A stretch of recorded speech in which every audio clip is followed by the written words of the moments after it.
Hello दोस्तों, कैसे हैं आप सब। उम्मीद करता हूं कि सब बढ़िया ही होंगे। दोस्तों, आज का ये वीडियो बहुत ही खास होने वाला है क्योंकि आज के इस वीडियो में हम आपको ऐसे रहस्यों से पर्दा उठाएंगे जो आपने आज तक कभी नहीं सुने होंगे। दोस्तों, हम सभी जानते हैं कि महिला और पुरुष का रिलेशन एक दूसरे के लिए ही बना होता है। दोनों एक दूसरे के बिना नहीं रह सकते, लेकिन कुछ लोग ऐसे भी होते हैं जिनको इस बात से कोई फर्क नहीं पड़ता। पुरुष अपने लिए पुरुष साथी और महिला अपने लिए महिला साथी तलाश कर लेते हैं। दोस्तों, ऐसे संबंध को समलैंगिक कहा जाता है। दोस्तों, आज के इतिहास में हम बात करेंगे दुनिया के इतिहास के कुछ फेमस लोगों के बारे में जो कि भैया समलैंगिक थे। दोस्तों, वीडियो शुरू करने से पहले आप लोगों से एक रिक्वेस्ट है कि अगर आप इस चैनल पर नए हैं तो प्लीज वीडियो को लाइक और चैनल को सब्सक्राइब जरूर करें। Okay, let's start the video. Alexander the great.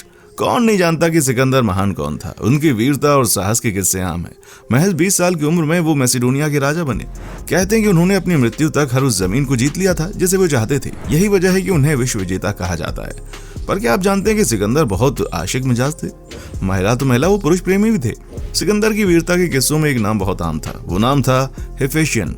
ऐसा माना जाता है कि सिकंदर के हेफेशियन से शारीरिक संबंध थे।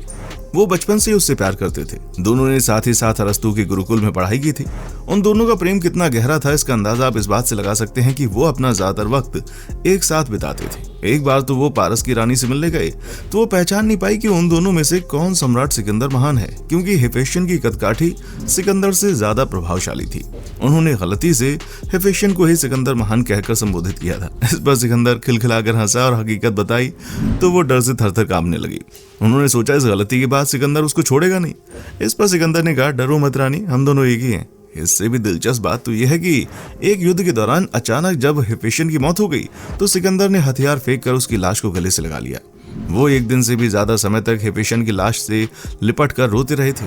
अंत में हार कर उनके अफसरों को जबरन उन्हें वहां से हटाना पड़ा। अपने दोस्त की मृत्यु के बाद सिकंदर पूरी तरह टूट गए थे। वो इस तरह रहने लगे जैसे मानो उनका सब कुछ लुट गया हो। उनमें जीने की इच्छा ही खत्म सी हो गई थी। नतीजतन वो धीरे धीरे बीमार होते चले गए और 6 महीने के भीतर ही उन्होंने हमेशा हमेशा के लिए अपनी आंखें बंद कर ली। तो दोस्तों, आपको क्या लगता है सिकंदर के बारे में? अपना विचार हमें कमेंट करके बताएं। William Shakespeare. दोस्तों, विलियम शेक्सपियर को कौन नहीं जानता। वो दुनिया के महान लेखक थे जिन्होंने अपनी कविता और नाटकों से दुनिया को अपना मुरीद बनाया। वे इंग्लैंड के रहने वाले थे। ज्यादातर लोगों के लिए विलियम शेक्सपियर कवि और नाटककार थे, लेकिन शेक्सपियर के लाइफ के बारे में अभी भी बहुत कुछ है, मतलब कि जो ये लोगों के बीच में रहस्य है। शेक्सपियर ने 18 की उम्र में शादी कर ली। उनकी पत्नी का नाम एनी हैथवे था, जिनकी उम्र 26 साल थी।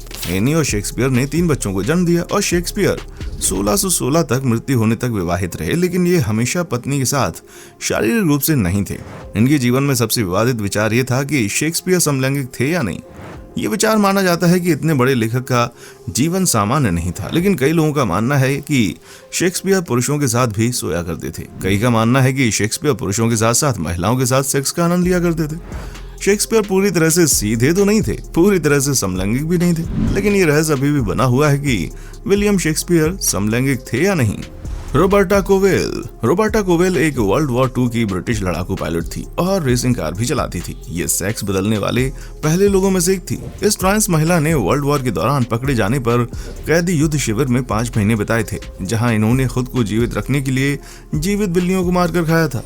1951 में plastic surgeon sir Herald Gillies पहली बार रोबर्टा कोवेल पर प्लास्टिक सर्जरी उन्होंने की। इसी दौरान बहुत से सबूत मिले जो कि ये स्पष्ट करते हैं कि रॉबर्ट एक समलैंगिक महिला थी। King Richard I। King Richard शायद ही कभी अपनी पत्नी के साथ समय बिताता था। रिचर्ड के कोई बच्चे नहीं थे। इनके बारे में यह कहा जाता है कि ये फ्रांस के राजा फिलिप के साथ एक निंदनीय संबंध में थे। ये दोनों हर दिन एक ही मेज पर पकवान खाते, साथ ही साथ रात में एक ही बिस्तर पर सोते थे।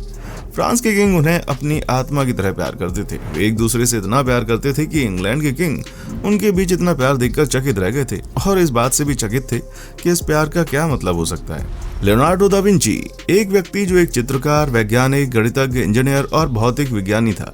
एक आदमी जिसने मानव शरीर के ऐसे रहस्य खोजे जिसे विज्ञान आज भी नहीं समझ सकता। एक आदमी जो अपने समय से आगे था, लेकिन लोगों ने उसकी प्रतिभा कभी नहीं सराही। ये व्यक्ति प्रसिद्ध चित्रकार, वैज्ञानिक और इंजीनियर था। लियोनार्डो के बारे में कुछ और भी है जो कि शायद आप नहीं जानते होंगे, पर कुछ लोगों का मानना है कि वो समलैंगिक था। भले ही इसके पक्के तौर पर कोई सबूत नहीं मिलते, कोई कह नहीं सकता, लेकिन उनके जीवन की कुछ घटनाएं इस ओर इशारा करती हैं। एक बार इस वजह से वो जेल भी गए थे। लगभग 16 साल का एक स्थानीय लड़का लियोनार्डो की पेंटिंग के लिए मॉडलिंग कर रहा था। लियोनार्डो के स्टूडियो में अचानक ही कुछ पुलिसकर्मी आ गए और लियोनार्डो को लड़के को नग्न करते हुए पकड़ लिया। कोई नहीं जानता कि वहां पर वास्तव में हो क्या रहा था, लेकिन उस समय समलैंगिकता को लेकर के बहुत सारे कानून सख्त थे और इसीलिए उन्होंने लियोनार्डो को जेल में बंद कर दिया। बहुत बुरा हो सकता था, उसे फांसी पर भी भेजा जा सकता था, लेकिन सबूतों के अभाव में उसे कुछ महीनों के बाद रिहा कर दिया गया। जेल में बिताए गए समय का लियोनार्डो पर बहुत प्रभाव पड़ा। वो एक पशु प्रेमी बन गया और जब भी उसे कोई जानवर या पक्षी पिंजरे मिलता तो उन्हें जंगल में छोड़ देता। Florence Nightingale. आपने पहले फ्लोरेंस नाइटिंगेल के बारे में तो सुना ही होगा, लेकिन आमतौर पर इतिहास की पुस्तकों का उल्लेख करने के लिए उपेक्षा की जाती है कि वो एक समलैंगिक थी। इसे the women with the lamp उपनाम से जाना जाता है। वो 1820 में पैदा हुई थी और एक नर्स थी। उन्होंने आंकड़ों में जमीनी काम भी किया, लेकिन एक उज्जवल और निपुण व्यक्ति के रूप में उसकी सार्वजनिक प्रशंसा के बावजूद नाइटिंगेल दुर्भाग्य से वो अपना जीवन नहीं जी सकती थी जैसा वो चाहती थी। उसने कहा कि वो अपने चचेरे बहन मैरियन निकोलसन, जो उसके जीवन भर प्यार करती थी, लेकिन उसकी भावनाओं को कभी नहीं बदला गया। उनका अपनी बहन से समलैंगिक संबंध था, ऐसा लोगों का मानना था। हार्मोडियस और अरिस्टोगेटेन।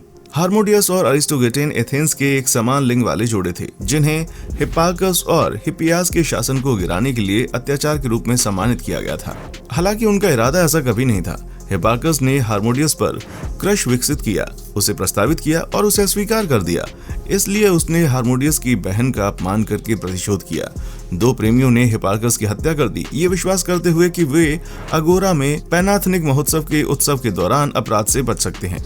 हालांकि उनको पकड़ लिया गया था और हार्मोडियस को तुरंत मार दिया गया था, जबकि एरिस्टोगेटोन को यातना के बाद 4 साल बाद एथेनियाई लोगों ने स्पार्ट से पूछा हिप्पियास से छुटकारा पाने में मदद के लिए।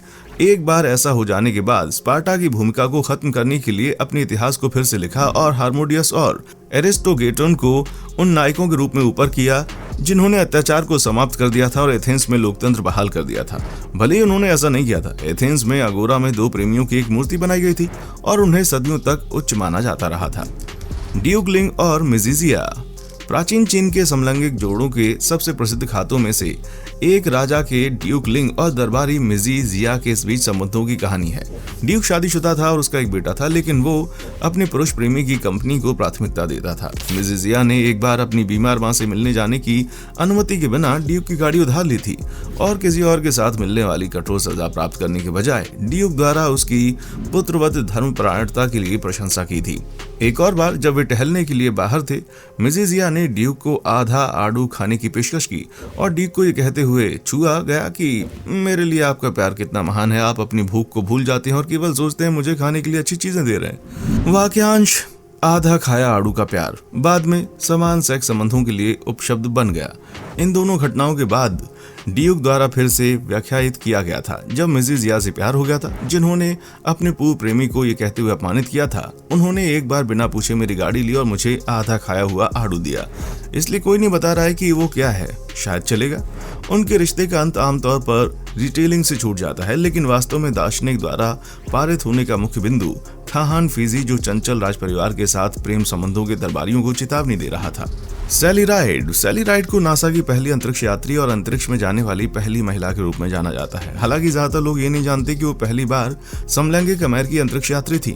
हालांकि नासा से सेवानिवृत्त होने के बाद वो मान्यता आधिकारिक हो गई। 2013 में उनकी मृत्यु के 1 साल बाद बराक ओबामा ने अपनी उपलब्धियों को मरणोपरांत राष्ट्रीय पदक से सम्मानित किया, जिसे उनके साथी ने स्वीकार कर लिया। Larry Kramer. लैरी क्रेमर शायद न्यूयॉर्क में मूल रूप से लिखे गए एक निबंध के लिए जाने जाते हैं। उन्होंने समुदाय को एकजुट होने और समलैंगिक लोगों के साथ व्यापक रूप से जुड़े होने के बाद एकजुट होने के लिए कहा।